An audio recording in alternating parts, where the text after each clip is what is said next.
नमस्कार विद्यार्थी मित्रांनो, स्पंदन अकॅडमी या शैक्षणिक चॅनलमध्ये आपणा सर्वांचं मनःपूर्वक स्वागत.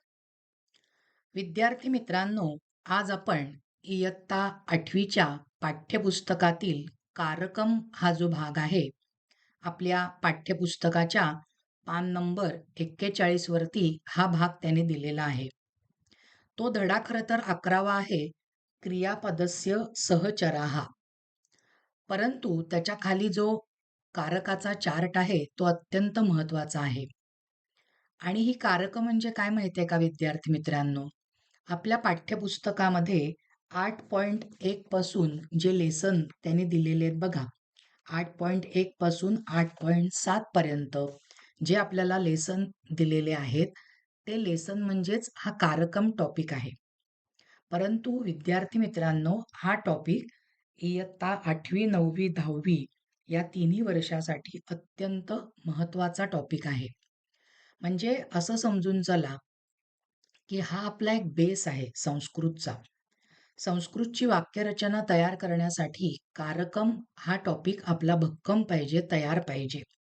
तरच आपल्याला 8वीचे, 9वीचे आणि 10वीचे सगळे जे ग्रामर टॉपिक आहेत ते कळणार. अन्यथा कशाचा काय नियम आहे हे तुम्हाला कळणार नाही. आणि मग मुलं गोंधळलेली राहतात किंवा मग संस्कृतकडे दुर्लक्ष करतात. पास झालो तरी चिकार असं त्यांना वाटायला लागतं. पण खरं सांगू का, संस्कृत हा अतिशय इंटरेस्टिंग विषय आहे. तुम्ही जर का स्टेप बाय स्टेप त्याच्यातले नियम उलगडून शिकायला लागलात, तर तुम्हाला खरंच मजा येईल 8वीत, 9वीत, 10वीत संस्कृत शिकताना. आणि त्याची तयारी या कारकम या टॉपिकपासनं आपली होते. आता या कारक कशाला म्हणायचं? कारक कोणती आहेत? तर तुम्हाला इथे या ठिकाणी दिसतंय बघा स्लाइडवरती कारकम. कर्ता, कर्म, करणम, संप्रदानम, अपादानम, अधिकरणम. मग त्याला कोणकोणती विभक्तीची अपेक्षा असते? तर कर्त्याला लागते प्रथमा, कर्माला लागते द्वितीया, करणम कारकाला लागते तृतीया, संप्रदानमला लागते चतुर्थी, अपादानमला लागते पंचमी आणि अधिकरणमला लागते सप्तमी. हे आपल्याला शिकायचंय. मी मगाशी म्हटलं तसं आपण हे 8.1 ते 8.7 पर्यंत शिकलेलो आहोतच. लक्षात येतंय? आता षष्ठीच्या कॉलममध्ये तुम्हाला कारक मेन्शन केलेलं नाहीये. कारण लक्षात घ्या विद्यार्थी मित्रांनो, षष्ठी विभक्ती कारकामध्ये गणली जात नाही. म्हणजे षष्ठी विभक्तीचा उपयोग आपण वाक्यात करतो बरं का. परंतु कारक त्याचं नाहीये. त्या षष्ठी विभक्तीचा अर्थही आपण समजावून घेणार आहोत. प्रत्येक कारकाचा अर्थही आपण समजावून घेणार आहोत. पण कारक हा टॉपिक का महत्वाचा? ते आधी मी तुम्हाला थोडंसं उलगडून सांगण्याचा प्रयत्न करणार आहे. म्हणजे असं बघा, एक सोपं उदाहरण तुम्हाला देते रोजच्या दैनंदिन जीवनातलं. कारकम म्हणजे काय? सोप्या भाषेत सांगायचं तर कारकम म्हणजे आपला रोल, भूमिका, त्या शब्दाची भूमिका किंवा त्या शब्दाचा रोल. बघा, रोजचं उदाहरण देऊन मी तुम्हाला पटवून देते. आता अशी एक मिनिटं कल्पना करा विद्यार्थी मित्रांनो, की तुम्ही इयत्ता 8वी मध्ये आहात, बरोबर आहात? शाळेमध्ये शिकत आहात, अभ्यास करत आहात. म्हणजे तुमचं आत्ताची भूमिका, तुमचा रोल काय आहे, की तुम्ही स्टुडंट आहात. तुम्ही विद्यार्थी आहात. बरोबर आहे? म्हणजे अभ्यास करणं, स्वतःला पूर्णपणे डेव्हलप करणं सगळ्या बाबतीत, ही तुमची भूमिका आहे. पण असं समजून चला एक मिनिटं, की तुम्ही आज संध्याकाळी पालकांना तुमच्या सांगितलंत, आई-बाबांना, की "बास झालं आई, 8वी पर्यंत शिकलो किंवा 8वी पर्यंत शिकले, खूप झालं. आता उद्यापासनं मी तुमच्यासारखं नोकरी-धंदा करायला लागतो किंवा करायला लागते." आई-वडिलांची रिएक्शन काय होईल? आई-वडील म्हणतील, "ठीक आहेस ना? हे तुझं अभ्यासाचं वय आहे, तर तू अभ्यासच कर. नोकरी, धंदा ह्या सगळ्या तुझ्या पुढच्या गोष्टी आहेत, शिक्षण संपल्यानंतरच्या." म्हणजे तुमचा जो रोल आहे, तुमची जी भूमिका आहे आत्ता विद्यार्थी दशेची, ती सोडून जर का तुम्ही दुसरं काही करायला गेलात, तर त्याचा डामडौल बिनसेल तुमच्या रुटीनचा, जीवनाचा. बरोबर आहे?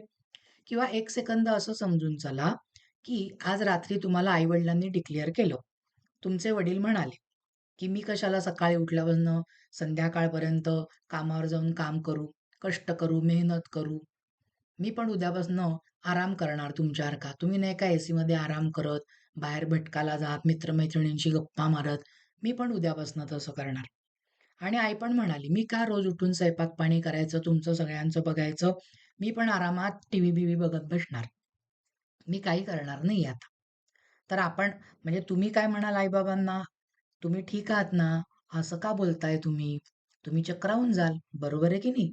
म्हणजेच आई-वडिलांनी जर का स्वतःचा रोल जर का बदलायचं ठरवलं, तर ते शक्य नसतं आणि जर का तसं केलं, तर घराचा डामडौल, जीवनाचा डामडौल जो आहे, तो बिनसून जातो. एक्झॅक्टली विद्यार्थी मित्रांनो, तसंच वाक्यातल्या शब्दांचं असतं. तुमच्या मनात आलं म्हणून वाक्यातल्या ह्या शब्दाला प्रथमा टेकवली, त्या शब्दाला चतुर्थी वापरली, त्याला सप्तमी वापरली, असं करून नाही चालत. वाक्यातल्या प्रत्येक शब्दाला त्याचा त्याचा काहीतरी रोल आहे आणि त्या रोलनुसार तुम्ही जर का विभक्ती लिहिलीत, तर त्या वाक्याचा डामडौल ठीक राहतो. म्हणजेच ते वाक्य बरोबर येतं. अन्यथा ते वाक्य चुकतं, कारण तुम्ही नको ती विभक्ती लिहिलेली आहे. नको ते कार्य, नको तो रोल त्या शब्दाला तुम्ही करायला लावताय. म्हणजे काय तुम्हाला सांगायचंय मला ह्या उदाहरणामधनं, की वाक्यात लक्षात ठेवा, वाक्यातल्या प्रत्येक शब्दाला स्वतःचा रोल असतो. त्या वाक्यामध्ये तो शब्द काय रोल करतोय, कोणती भूमिका निभावतो आहे, हे ओळखून त्या शब्दाला योग्य ती विभक्ती वापरणं, हे आपलं बेसिक स्किल आहे. आणि हे स्किल, हे कौशल्य आपल्याला कारकम भागामध्ये शिकायला मिळतं. म्हणजे किती महत्वाचा भाग आहे बघा. अजून एक उदाहरण देते. तुम्ही म्हणाल मला कारकं नाही शिकायची आणि मला बाकीचं सगळं व्याकरण शिकायचंय. तर कसं होईल? तुम्हाला मग 9वीतले धातुसाधित अव्यय कळणार नाहीत, धातुसाधित विशेषणं कळणार नाहीत, प्रयोग बदला कळणार नाही, वाच्य परिवर्तन ज्याला आपण म्हणतो, काहीच कळणार नाही. कसं आहे माहिती का विद्यार्थी मित्रांनो, की एखादी बिल्डिंग बांधताना, इमारत बांधताना बघा खोल खड्डा खणला जातो. वरती किती मजले उभे राहणार आहेत? 4 मजले उभे राहणार आहेत का 40 मजले उभे राहणार आहेत? याच्या अनुषंगाने खाली खोल खड्डा खणला जातो, पिलर टाकले जातात, ज्याला आपण बिल्डिंगचा पाया म्हणतो. बरोबर आहे? तुम्ही असं कधी बघितलंत का हो रस्त्याने जाताना? कुठे काम चालू असेल तर? अशी जमीन आहे आणि त्या जमिनीवरती डायरेक्ट पिलर बांधलेत आणि बिल्डिंग उभारायला गेलेत. असं घडणं शक्यच नाही. ती बिल्डिंग उभीच राहू शकणार नाही. बरोबर आहे की नाही? हे लॉजिक पटतंय ना तुम्हाला? मग एक्झॅक्टली तेच लॉजिक आपल्या कारकमचं आहे. कारकम म्हणजे आपल्या संस्कृतचे पिलर आहेत. हा भाग आपल्या संस्कृत रूपी बिल्डिंगचा पिलर आहे. तो जर का पायाच तुम्ही जर का खणला नाहीत किंवा भक्कम केला नाहीत, तर वरची संस्कृतची इमारत उभीच राहू शकणार नाही. लक्षात येतंय तुमच्या? चला. आत्तापर्यंत आपण प्रस्तावना बघितली. विद्यार्थी मित्रांनो, आता ॲक्चुअली आपण आपल्या आजच्या भागाला सुरुवात करूया. मी सोप्या भाषेमध्ये तुम्हाला सोपं जाईल अशा अनुषंगाने इथे व्याख्या लिहिलेल्या आहेत. एक-एक व्याख्या आपण समजून घेणार आहोत आणि आपल्याला पाठ्यपुस्तकामध्ये पान नंबर 41 वरती जो तक्ता दिलेला आहे, त्या तक्त्यातलं प्रत्येक वाक्य समजावून घेत आपण ही कारकं पक्की करणार आहोत. आधी आपण जे कारक आहेत, ते एक-एक कारकाचं आपण काय बघूया, नाव बघूया. त्याला कोणती विभक्ती लागते ते बघूया आणि त्या कारकाचा अर्थ काय ते बघूया. अर्थ पण कळला पाहिजे ना. चला, करूया सुरुवात. पहिलं कारक आहे विद्यार्थी मित्रांनो, लक्षात ठेवा. पहिल्या कारकाचं नाव आहे कर्ता आणि वाक्यामध्ये आता लक्षात ठेवा, मी काय काय सांगते एकीकडे ते. वाक्यामध्ये जो शब्द कर्त्याचा येतो, कर्ता म्हणून येतो, त्या शब्दाची प्रथमा विभक्ती करायची असते. आता तुमच्या लक्षात येत असेल मगाशी मी काय म्हटलं. त्या शब्दाचा रोल बदलू नका. वाक्यामध्ये कर्ता आहे आणि तुम्ही चतुर्थी पंचमी लिहिलत तर चूक मिळेल. आता काय तुम्ही लक्षात ठेवणार, वाक्यामध्ये जो कर्ता येतो त्याची प्रथमा विभक्ती करायची असते. बरोबर आहे? मग आता कर्ता या शब्दाची व्याख्या काय आहे? वाक्यात जो क्रिया करतो तो कर्ता. बरोबर आहे? वाक्यात जो क्रिया करतो तो त्याला काय म्हणायचं? कर्ता. लक्षात येतं आहे? मग आता या संदर्भातलं पान नंबर 41 वरचं आपण लगेच वाक्य समजावून घेऊया म्हणजे तुम्हाला सोपं जाईल. हे बघा, कर्त्याचं वाक्य त्यांनी काय दिलंय?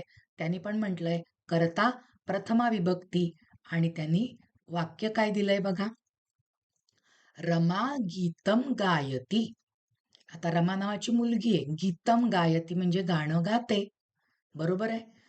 आपण आणि व्याख्या काय बघितलेली आहे बघा, वाक्यात जो क्रिया करतो तो कर्ता. मग आपल्या या वाक्यामध्ये गाणं गाण्याची क्रिया कोण करते आहे? रमा करते आहे. म्हणून रमा या शब्दाची प्रथमा विभक्ती लिहायची. लक्षात येतंय विद्यार्थी मित्रांनो? पहिलं कारक कळलं तुम्हाला? आणि रमाची प्रथमा विभक्ती म्हणजे रमा शब्द कोणानुसार चालेल? आपल्या आकारांत स्त्रीलिंगी मालानुसार. मग मालाचं प्रथमा एकवचन माला, म्हणून रमाचं काय लिहिलेलं आहे? रमा. पहिलं कारक कळलं विद्यार्थी मित्रांनो? सोपं आहे. स्टेप बाय स्टेप नीट समजावून घ्या. हं? आता आपल्याला जायचं आहे दुसऱ्या कारकाकडे. लक्षात येतंय? दुसऱ्या कारकाचं नाव आहे कर्म. आणि वाक्यामध्ये जो शब्द कर्म म्हणून येतो त्याची द्वितीया विभक्ती करायची असते. आता कर्म या कारकाचा अर्थ काय आहे? नीट लक्षात घ्या. कर्ता ज्याच्यावर क्रिया करतो. कर्ता ज्याच्यावर क्रिया करतो ते कर्म. वाक्यामध्ये कर्ता ज्या शब्दावर क्रिया करतो आहे त्या शब्दाला कर्म म्हणायचं आणि त्याची द्वितीया विभक्ती लिहायची. आता आपल्या चार्टमध्ये बघूया. बघा बरं, आपल्या चार्टमध्ये कर्म त्यांनी दिलेलं आहे, द्वितीया विभक्ती पण दिलेली आहे आणि त्यांनी वाक्य काय लिहिलेलं आहे बघा, मधुरा जलम पिबती. आता या वाक्यातला कर्ता कोणता आहे? मधुरा. का बरं मधुरा कर्ता? कारण पाणी पिण्याची क्रिया मधुरा करते आहे. बरोबर आहे? म्हणून तो कर्ता. हे बरोबर आहे. पण आपण ह्या वाक्यामध्ये शिकतोय कर्म. कर्ता ज्याच्यावर क्रिया करतो ते कर्म. बरोबर आहे? ती मधुरा कशावर पिण्याची क्रिया करते आहे? जल म्हणजे पाणी. म्हणून या वाक्यामध्ये जल शब्दाची द्वितीया येणार, जलम. जल शब्द आकारांत नपुंसकलिंगी आहे. आपल्या वन शब्दाप्रमाणे चालतो पुस्तकातल्या. मग वनम वने वनानी प्रथमा, वनम वने वनानी द्वितीया. मग द्वितीया काय आली? वनची वनम. म्हणून इथे जलचं काय लिहिलेलं आहे? जलम. लक्षात आलेलं आहे? कळलेलं आहे? कर्म हे आता आपण बघितलं. आता पुढचं कारक आहे विद्यार्थी मित्रांनो, करणम. आणि वाक्यामध्ये जो शब्द करणम कारकाचा आलेला असेल त्याची तृतीया विभक्ती करतात. हे मात्र लक्षात ठेवायचं, नाही तर रोल बदललं तर सगळं संपलं. हा, करणम ला तृतीया विभक्ती करायची असते. आता करणम या शब्दाचा अर्थ काय आहे? या कारकाचा साधन, इन्स्ट्रुमेंट, साधन.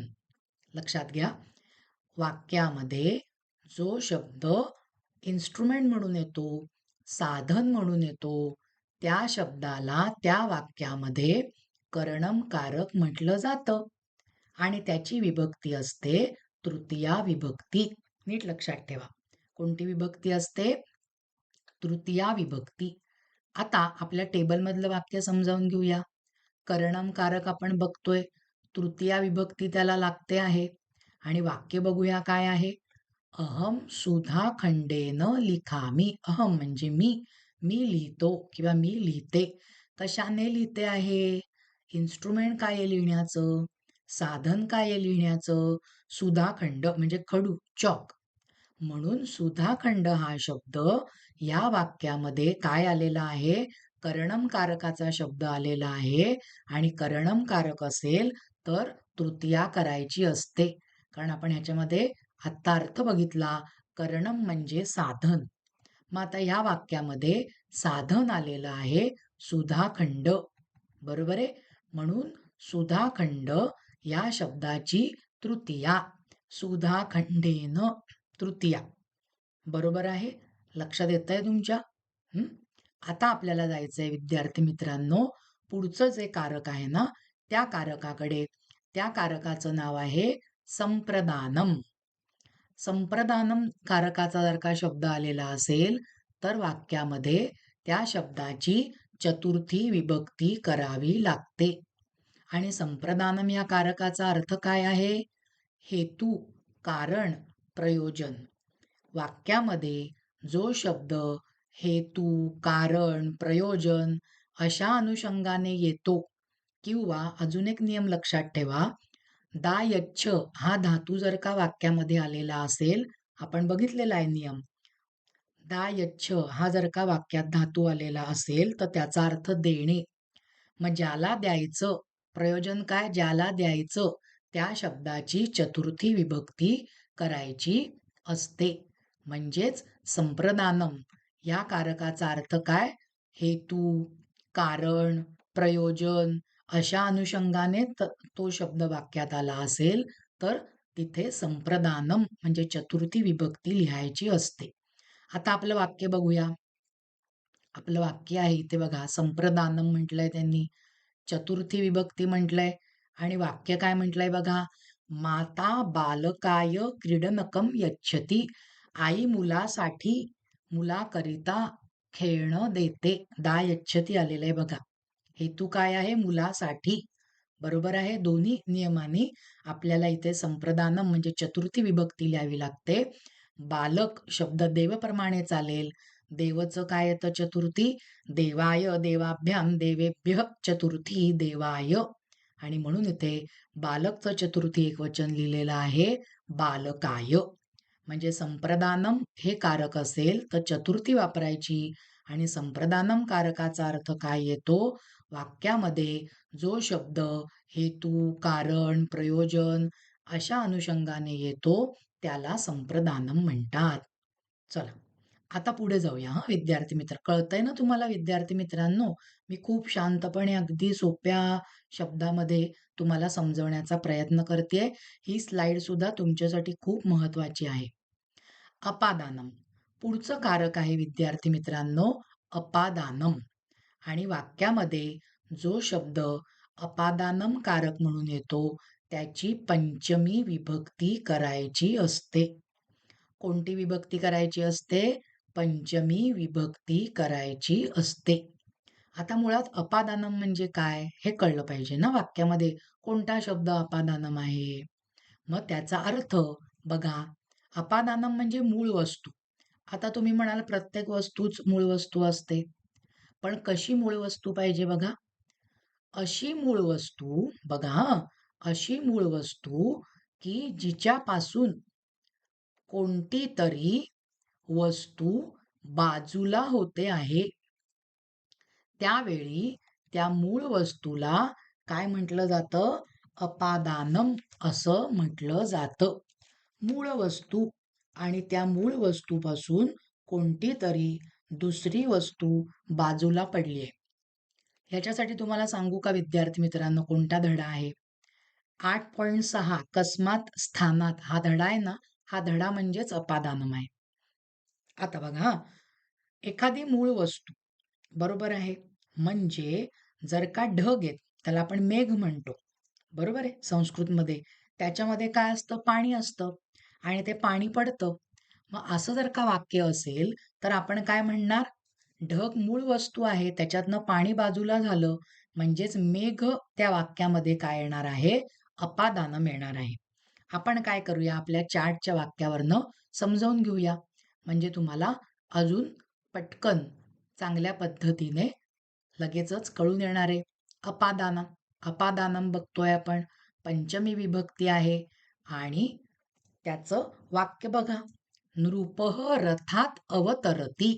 आता बघा मी तुम्हाला व्याख्या काय दिली आहे सोपी, ही बघा, ही व्याख्या दिलेली आहे. मूळ वस्तू, अशी मूळ वस्तू की जिच्यापासून काहीतरी बाजूला होते आहे. आता ह्या वाक्यात काय आहे? मूळ वस्तू बघा, रथ, आणि रथापासून कोण बाजूला झालंय? नृप. मग अशा वेळेला रथ शब्द त्या वाक्यामध्ये अपादानम कारक म्हणून आलेला आहे, हे लक्षात ठेवायचं. आणि म्हणून रथ या शब्दाची काय करायची? पंचमी विभक्ती. नृपः रथात अवतरती म्हणजे नृप राजा रथातून उतरला म्हणजे बाजूला झाला रथातनं, बरोबर आहे ना. आणि आपली व्याख्या काय आहे? अशी मूळ वस्तू की जिच्यापासून काहीतरी बाजूला होत आहे. मग रथातनं बाजूला कोण झालं? मूळ वस्तूतनं नृप. म्हणून रथ या वाक्यामध्ये काय झालं? अपादानम आणि त्याची करायची असते पंचमी विभक्ती. लक्षात येतंय? आता शेवटचं कारक. शेवटचं कारक आपल्याला आहे ते म्हणजे विद्यार्थी मित्रांनो अधिकरणम. आणि वाक्यामध्ये जर का अधिकरणम कारकाचा शब्द आला असेल तर त्या शब्दाची सप्तमी विभक्ती करायची असते. कोणती विभक्ती करायची असते? सप्तमी विभक्ती करायची असते. आता त्याचा अर्थ काय आहे हो?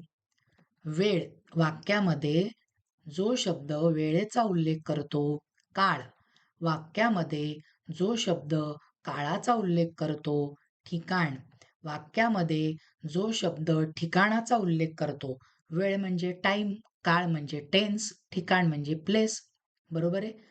असा उल्लेख करणारा जो शब्द आला असेल वाक्यामध्ये त्याला काय म्हणायचं? अधिकरणम.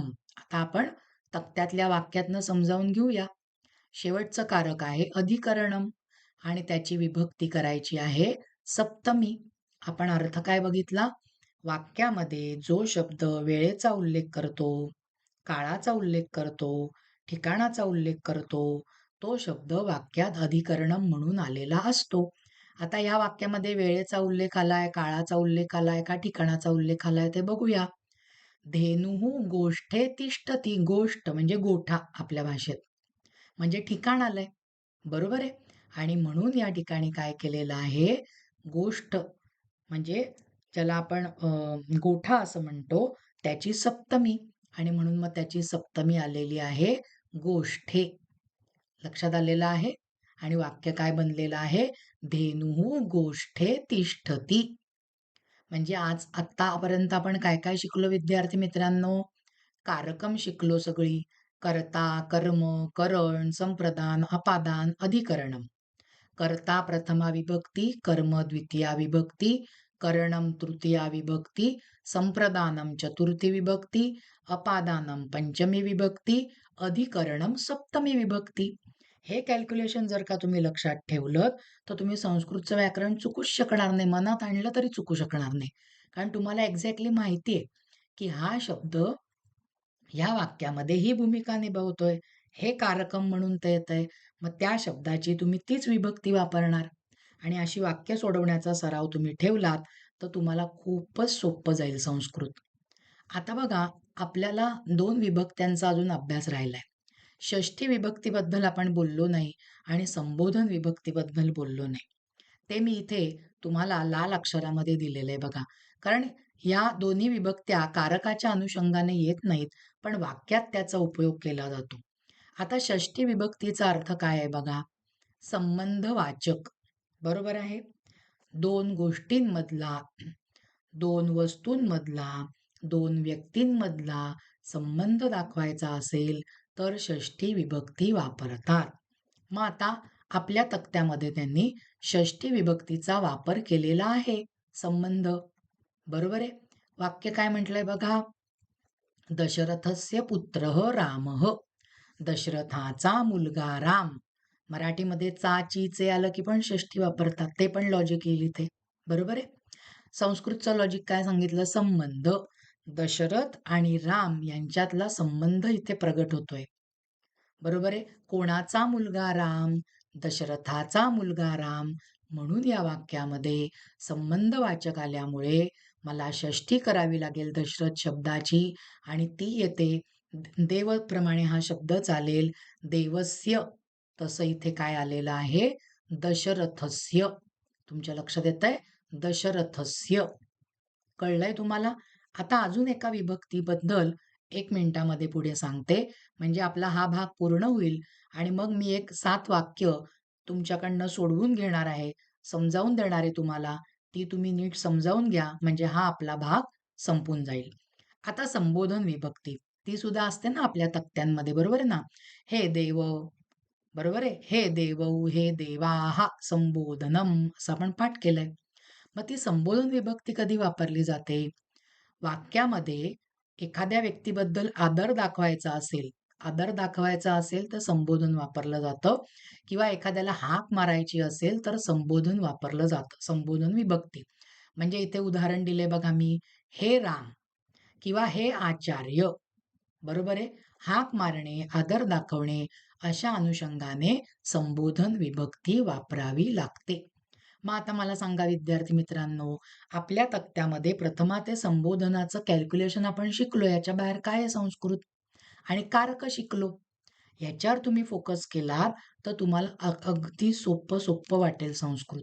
पण हा बेस मात्र पक्का करायचा. आणि आपण तो बेस आपल्या या तक्त्यातल्या वाक्यांवरनं तर समजावून घेतलाच, पण मी तुमच्यासाठी काही अजून वाक्य दिलेली आहेत.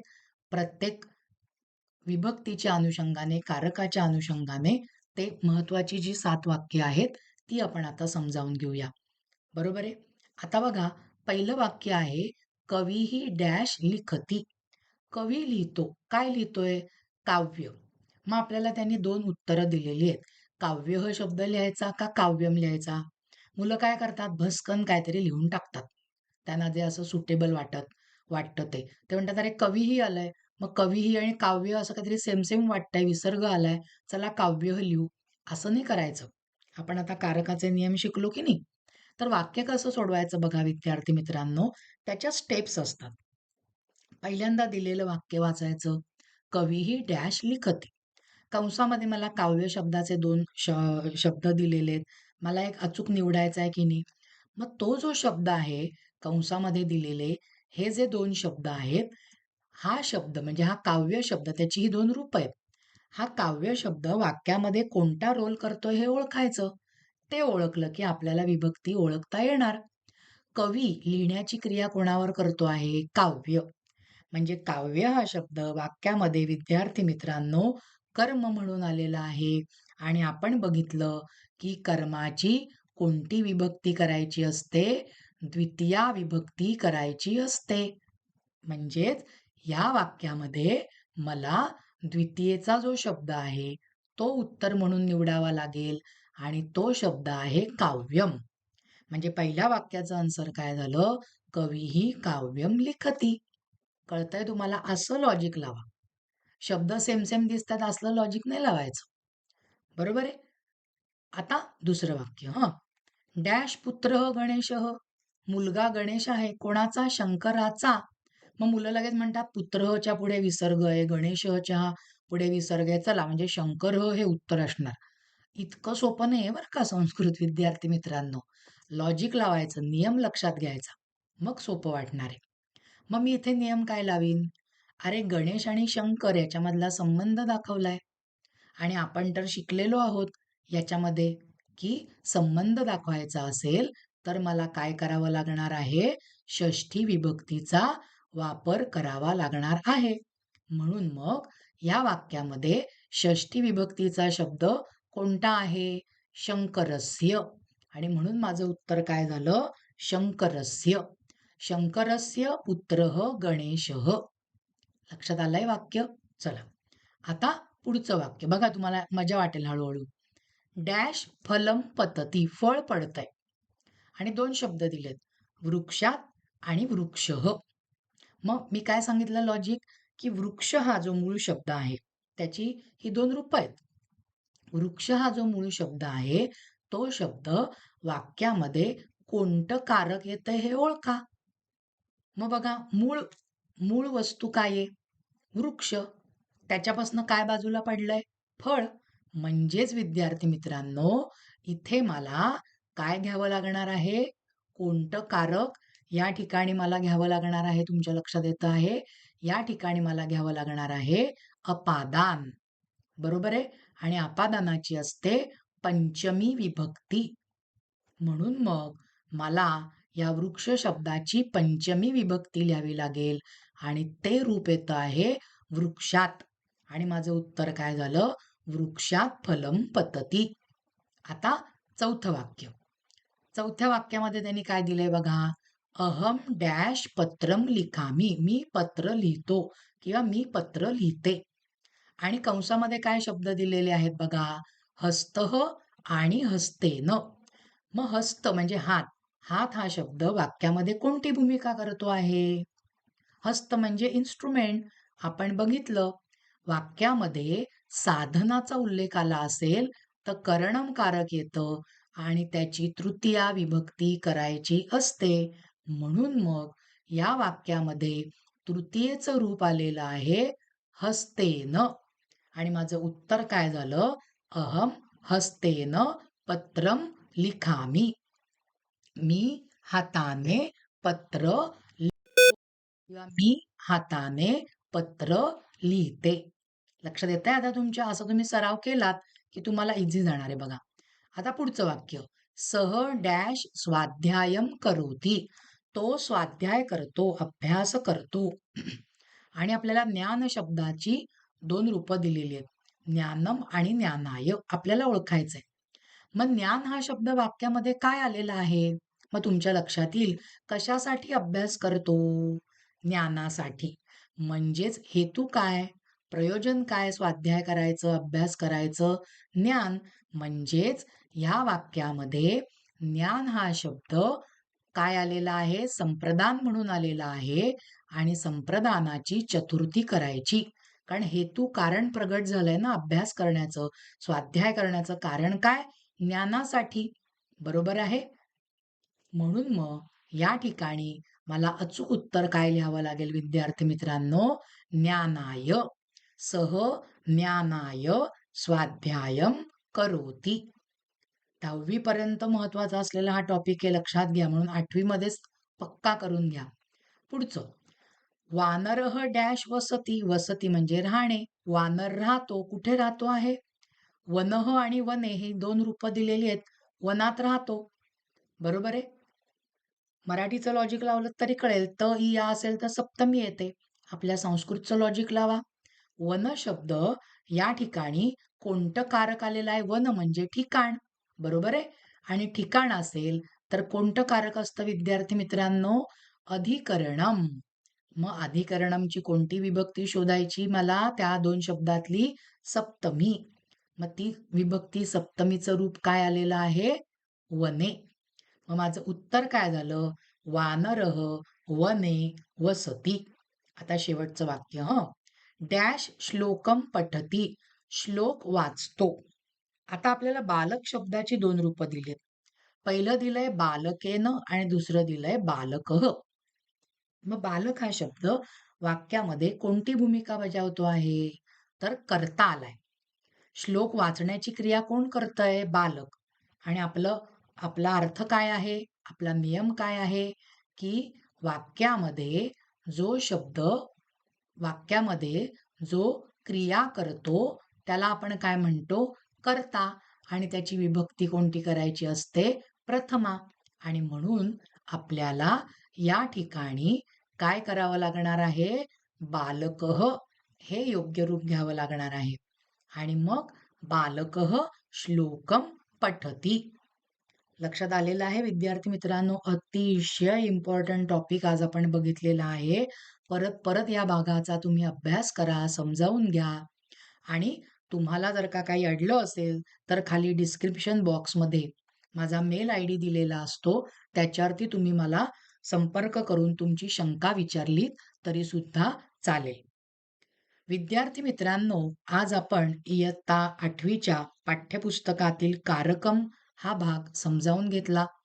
तुम्हाला जर का हा भाग आवडला असेल तर ह्या भागाला लाईक करा, ह्या भागाला शेअर करा आणि स्पंदन अकॅडमी हे जे चॅनल आहे त्या चॅनलला नक्की नक्की सबस्क्राईब करा.